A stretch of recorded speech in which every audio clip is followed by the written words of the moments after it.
السلام عليكم ورحمة الله وبركاته. هنكمل تكملة الفيديو بتاع التلاجات ان شاء الله كده اللي احنا بدأنا المرة اللي في الحلقة اللي فاتت.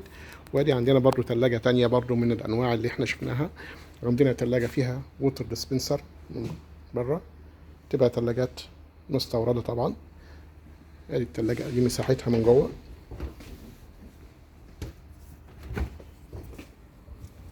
ادي مساحة الفريزر بتاعها.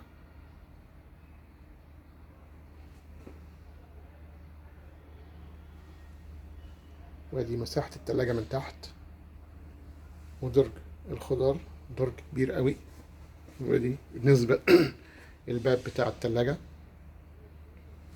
طبعا المية بتتملي من هنا، تتملي في الخزان ده كده.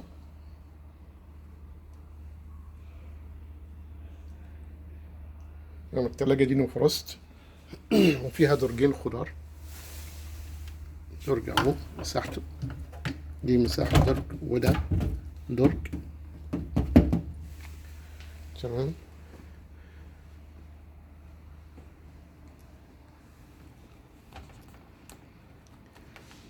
الكاوتش بتاع الباب بره بيتشال ويتفك وتركب تاني. ديجيتال.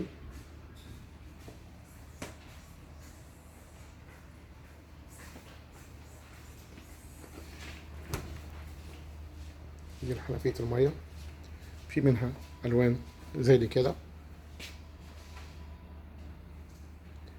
ده لون. تمام. دي مساحة تانية غير الأولانية، حجم أقل، برضه نفس فكرة المية. عندنا حاجة تالتة أقول لكم عليها، الفريزر بتاعها بيبقى تحت. ده ديب فريزر. دي تلاجة بره اهي. دي مساحة التلاجة فوق. ادي الفريزر تحت.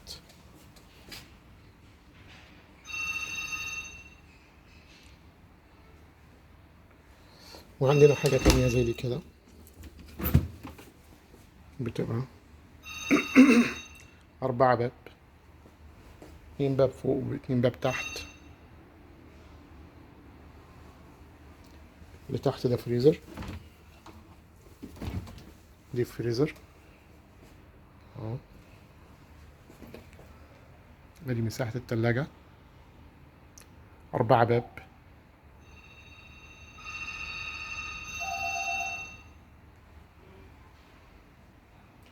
نو فروست بره، بتبقى مستوردة.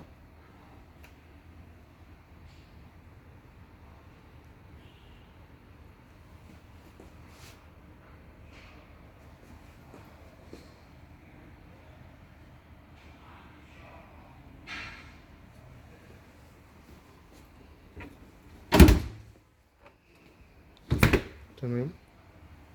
ده الشكل الخارجي بتاع التلاجة، ديجيتال برضو.